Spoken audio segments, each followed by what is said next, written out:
আলাইকুম। স্বাগত জানাচ্ছি মেডিবুস্টারের শর্ট ভিডিওতে। আমি রাশেদুল ইসলাম সুমন, পড়াশোনা করছি সিলেট এমএজি ওসমানী মেডিকেল কলেজে। আমার কলেজ ছিল আদমজী ক্যান্টনমেন্ট কলেজ।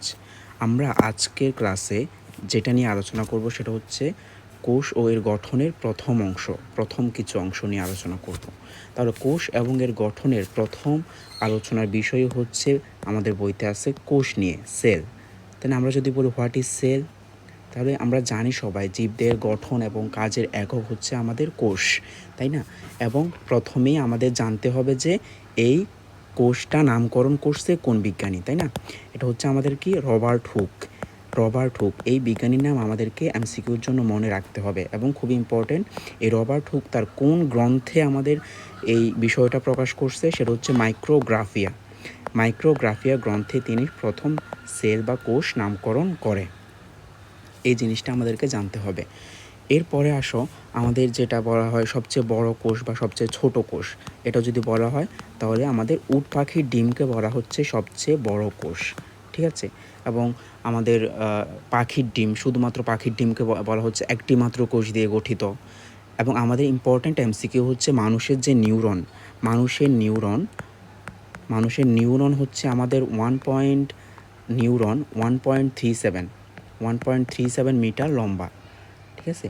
এটা এমসিকিউর জন্য খুবই ইম্পর্ট্যান্ট যে মানুষের নিউরন কোষ 1.37 মিটার লম্বা। তাহলে আমরা জানলাম যে রবার্ট হুক তার মাইক্রোগ্রাফিয়া গ্রন্থে প্রথম কোষের নামকরণ করেন। এখন আমাদের আরেকজন বিজ্ঞানী অ্যান্টনি ভন লিউয়েনহুক কী করছে?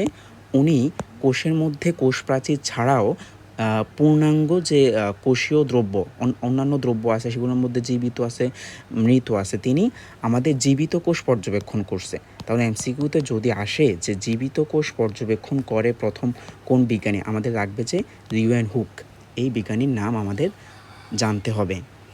এখন পরবর্তীতে আরও যেটা আবিষ্কৃত হয়েছে সেটা আরেকজন বিজ্ঞানী, সেটা হচ্ছে ফেলিক্স ডুজারডিন। এই ফেলিক্স ডুজারডিন কী করছে? উনি কোষের মধ্যে জেলির ন্যায় থকথকে একটা পদার্থ, এই থকথকে পদার্থের নাম দিয়েছে উনি হচ্ছে সারকোড। তার এটা আমাদের জানতে হবে যে কোষের মধ্যে যে জেলির ন্যায় থকথকে পদার্থ, সেটা আমাদের নাম দিছে সারকোড। সেই সারকোড নাম কে দিছে? ফেলিক্স ডুজারডিন। এই বিজ্ঞানীর নামও আমাদের জানতে হবে। এখন যদি আমরা বলি যে কোষের যে আলোচনা, অর্থাৎ কোষের প্রকারভেদ, তারপর হচ্ছে কোষের ধরন, কোষের বিকাশ, ঠিক আছে, কোষের বংশবিস্তার, কোষের জৈবিক কার্যাবলী, কোষের বিভাজন, রাসায়নিক গঠন, ভৌত গঠন ইত্যাদি ইত্যাদি যে বিদ্যায় আলোচনা করা হয় তাকে আমরা কি বলবো? অবশ্যই কোষবিদ্যা বলবো। কিন্তু আমাদেরকে জানতে হবে যে কোষবিদ্যার ইংলিশ টার্মটা, সেটা হচ্ছে আমাদের সাইটোলজি। তাহলে এটা কিন্তু এমসিকিউর জন্য ইম্পর্ট্যান্ট যে সাইটোলজি হচ্ছে কোষবিদ্যা, যেখানে কোষের বিভিন্ন জিনিস নিয়ে আলোচনা করা হয়। তার থেকে বেশি ইম্পর্ট্যান্ট যেটা, সেটা হচ্ছে কোষবিদ্যার জনক বলা হয় কোন বিজ্ঞানীকে? এই যে প্রথম যে বিজ্ঞানীর নাম পড়ে আসছি, রবার্ট হুক। এছাড়া আরও বেশি ইম্পর্ট্যান্ট যে এমসিকিউটা, সেটা হচ্ছে আধুনিক কোষবিদ্যার জনক হচ্ছে আমাদের কার্ল ফ্রি সোয়ানসন। আধুনিক কোষবিদ্যার জনক হচ্ছে সোয়ানসন, এটা আমাদেরকে মনে রাখতেই হবে। এটা কিন্তু আমাদের সেল নিয়ে প্রাথমিক আলোচনা। এখন যদি আমরা জানতে চাই সেলের প্রকারভেদ, আমরা প্রথম প্রকারভেদ আসবে শারীরবৃত্তীয় কাজের উপর ভিত্তি করে। শারীরবৃত্তীয় কাজের ভিত্তিতে আমাদেরকে সেলকে কয় ভাগে আমরা ভাগ করতে পারি? সেলকে আমরা দুই ভাগে ভাগ করতে পারি। একটা হচ্ছে আমাদের কি দেহকোষ, আর একটা হচ্ছে আমাদের জনন কোষ। খুব ইম্পর্ট্যান্ট, দেহকোষকে আমরা বলি হচ্ছে সোমাটিক সেল, আর জনন কোষকে আমরা বলি হচ্ছে গ্যামেট, ঠিক আছে? জনন কোষকে আমরা বলি হচ্ছে গ্যামেট।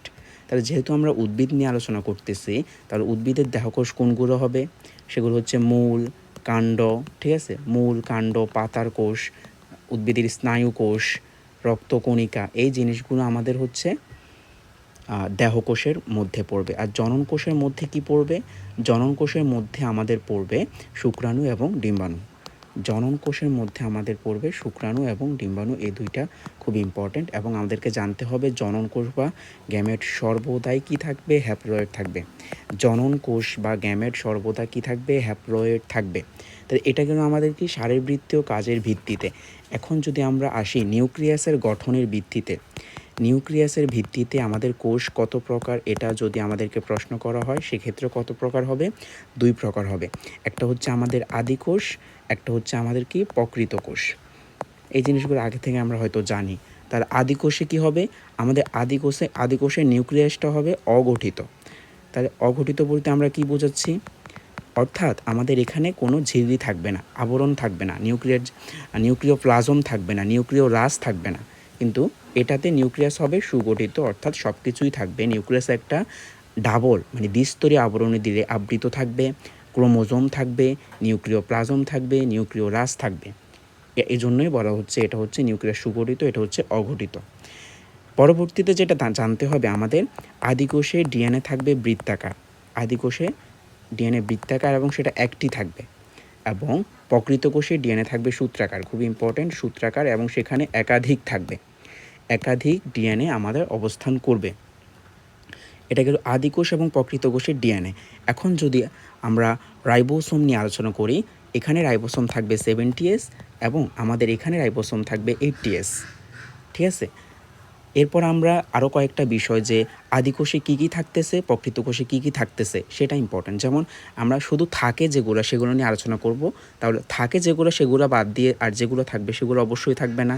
অর্থাৎ আমি বলতে চাচ্ছি এই যে আমাদের আদিকোষে অপেরণ থাকে, ঠিক আছে, তাহলে অটোমেটিক আমাদের কি প্রকৃত কোষে অপেরণ কি থাকবে না, সরি এখানে হচ্ছে থাকে আর এখানে হচ্ছে থাকে না।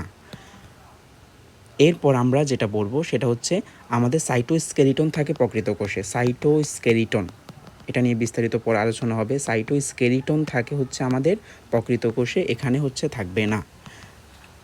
এছাড়া আমাদের এক্সনস এবং ইন্ট্রনস, এগুলো নিয়ে বিস্তারিত পরবর্তীতে পারবা। এখন জাস্ট মনে রাখো যে কোথায় কি থাকে, এখানে ইন্ট্রনস থাকে, এখানে থাকে না। তাহলে কোথায় কি থাকে জাস্ট এটা আলোচনা করলে আমরা পেয়ে যাচ্ছি কোথায় কি থাকতেছে না। জাস্ট একটা মনে রাখবো, পরবর্তীতে অন্যগুলা আমাদের অটোমেটিক মনে থাকবে। এখন আমরা এটা গেল আমাদের কি নিউক্লিয়াসের গঠনের ভিত্তিতে আমরা পাইলাম, একটা হচ্ছে আমাদের কি আদিকোষ আর একটা হচ্ছে প্রকৃত কোষ। এখন আবার বলতেছে সুগঠিত নিউক্লিয়াসের ভিত্তিতে একটা হচ্ছে আমাদের উদ্ভিদ কোষ আর একটা হচ্ছে আমাদের কি প্রাণী কোষ, সুগঠিত নিউক্লিয়াসের ভিত্তিতে।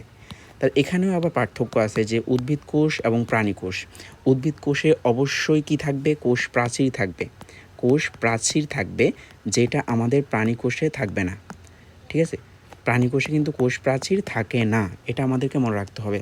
এছাড়া আমাদের এমসিকিউতে খুব ইম্পর্টেন্ট যে প্রাণী কোষে আমাদের সেন্ট্রোসোম থাকে, প্রাণী কোষে আমাদের সেন্ট্রোসোম থাকে, কিন্তু উদ্ভিদ কোষে আমাদের সেন্ট্রোসোম থাকে না, উদ্ভিদ কোষে আমাদের সেন্ট্রোসোম থাকতেছে না। ঠিক আছে, এছাড়া আমরা খুবই ইম্পর্টেন্ট যেটা উদ্ভিদ কোষের সঞ্চিত খাদ্য, উদ্ভিদ কোষ কী সঞ্চয় করবে, আমাদের শ্বেতসার বা স্টার্স যেটাকে বলা হয়, শ্বেতসার বা স্টার্স। আর প্রাণী কোষ কী সঞ্চয় করতেছে, প্রাণী কোষে সঞ্চিত খাদ্য হচ্ছে আমাদের চর্বি এবং হচ্ছে গ্লাইকোজেন, চর্বি এবং গ্লাইকোজেন। এই দুইটা কথাবার্তা আমাদেরকে মনে রাখতেই হবে।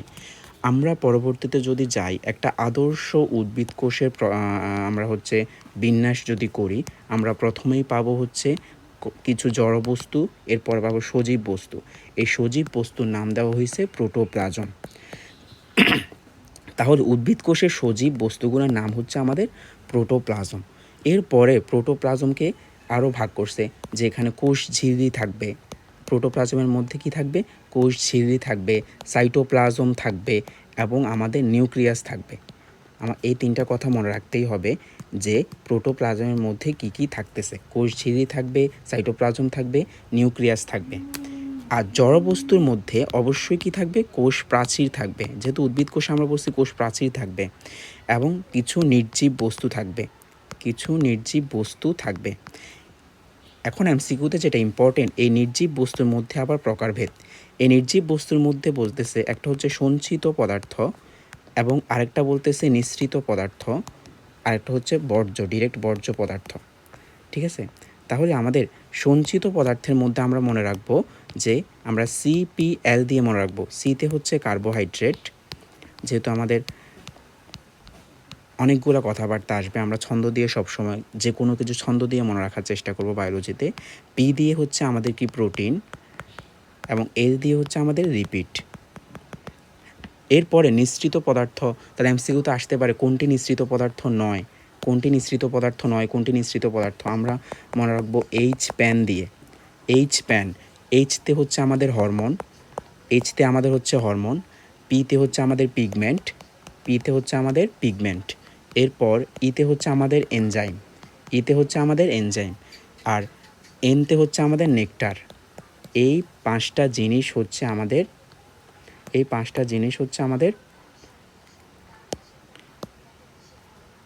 নিঃসৃত পদার্থ। ঠিক আছে, এই পাঁচটা জিনিস হচ্ছে আমাদের নিঃসৃত পদার্থ। তাহলে আমরা এই দুইটা জিনিস, কোনগুলো সঞ্চিত পদার্থ, কোনগুলো নিঃসৃত পদার্থ, আমরা এই ছন্দের মাধ্যমে মনে রাখব। এখন আমাদের এই যে বললাম প্রোটোপ্লাজম, প্রোটোপ্লাজমের মধ্যে আছে কি কোষঝিল্লি, সাইটোপ্লাজম এবং নিউক্লিয়াস। এই সাইটোপ্লাজমের মধ্যে মেনলি অঙ্গাণু আছে, কোষীয় অঙ্গাণু। সেই কোষীয় অঙ্গাণুর মধ্যে আমাদের অনেকগুলো অঙ্গাণু ঝিল্লিবদ্ধ, অনেকগুলো অঙ্গাণু ঝিল্লিবিহীন। তাহলে আমরা জাস্ট একটা মনে রাখবো, আর একটা অটোমেটিক মনে থাকবে। তাহলে ঝিল্লিবিহীন অঙ্গাণু কী কী আছে আমাদের? ঝিল্লিবিহীন অঙ্গাণু এমসিকিউতে খুবই ইম্পর্ট্যান্ট, যে কোনটি ঝিল্লিবিহীন, কোনটি ঝিল্লি বিহীন নয়, এভাবে আসবে। তাহলে আমরা মনে রাখবো প্রথম মামাই সেরা। আমি আবারও বলছি, বায়োলজিতে অনেকগুলো ইনফরমেশান, যখন তুমি পুরো বই পড়ে যখন পরীক্ষায় বসবা তখন আমাদের গোলমাল হতেই পারে। এজন্য আমরা ছন্দ দিয়ে মনে রাখবো, যাতে আমরা এক্স্যাক্টলি মনে করতে পারি, গোলমাল যাতে না হয়।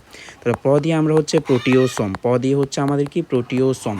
এরপরে হচ্ছে আমাদের ম দিয়ে হচ্ছে আমাদের মাইক্রোটিউবিউলস, মাইক্রোটিউবিউলস, মাইক্রোটিউবিউলস। ঠিক আছে, ম দিয়ে। এর পরের ম দিয়ে হচ্ছে আমাদের মাইক্রোফিলামেন্ট, মাইক্রোফিলামেন্ট, মাইক্রোফিলামেন্ট। এর রস্বই দিয়ে হচ্ছে ইন্টারমিডিয়েট ফিলামেন্ট।